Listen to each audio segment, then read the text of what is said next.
సంగారెడ్డి జిల్లా పటంచెరు నియోజకవర్గంలోని ఇంద్రేశం గ్రామ పంచాయతీలో హోర్డింగ్ తొలగించిన దానిపైన వచ్చిన ఆరోపణలపై పంచాయతీ కార్యదర్శి సుభాష్ ని మీడియా వివరణ కోరగా ఆయన ఈ విధంగా స్పందించారు. సుభాష్ పంచాయత్ సెక్రటరీ ఇంద్రేశం గ్రామం.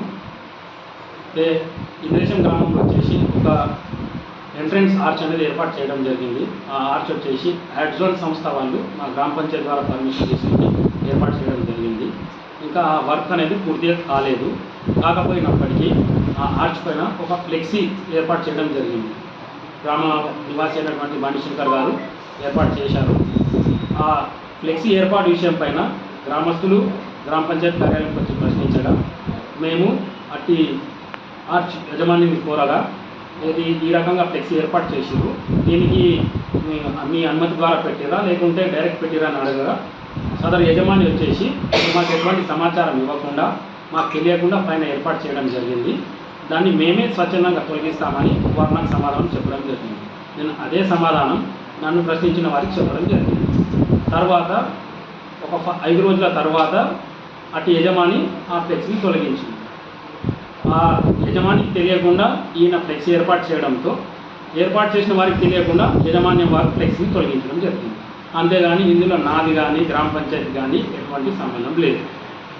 ఇంకో విషయం ఏమంటే గ్రామంలో జరుగుతున్న అక్రమ నిర్మాణాలకు సంబంధించి నేను నోటీసులు జారీ చేయడం జరిగింది. గతంలో డిమాలిషన్ కూడా చేయడం జరిగింది. ఇంకా నిబంధనలకు విరుద్ధంగా కొనసాగుతున్న నిర్మాణాలకు మరలా నోటీసులు ఇచ్చి వాటిని కూడా డిమాలిషన్ చేయడం జరుగుతుంది అని తెలియజేయడం. డిమాలిషన్ కూడా మీకు కావాల్సిన వారికి వాళ్ళకు కొట్టకుండా ఎవరైతే చిన్న చిరుగా ఉన్నదో వాళ్ళపైన చూపించుకోవాలి. ఒక ప్రధాన అలాంటిది ఏం లేదు.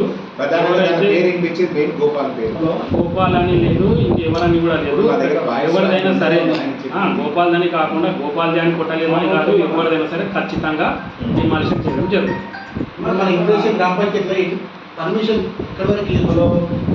గ్రామ పంచాయతీ పరిధిలో G+2 వరకు అనుమతి ఇవ్వడం జరుగుతుంది. అనుమతులకు విరుద్ధంగా ఏమైనా పనులు చేపడితే వారికి నోటీసులు జారీ చేస్తాం. జారీ చేసి దానిపై తగు చట్టరీత్యా చర్యలు తీసుకోవడం జరుగుతుంది. గుర్తించినాం, ఆల్రెడీ గుర్తించినాం. 11 గుర్తించి వాళ్ళకి నోటీసులు ఇచ్చడం జరిగింది. అందులో 4 డిమాలిషన్ చేయడం జరిగింది. ఇంకా 7 చేయాల్సి ఉంది. వాటిని కూడా త్వరలోనే డిమాలిషన్ చేస్తాం. వాటిపైన కూడా అది చర్యలు తీసుకుంటాం.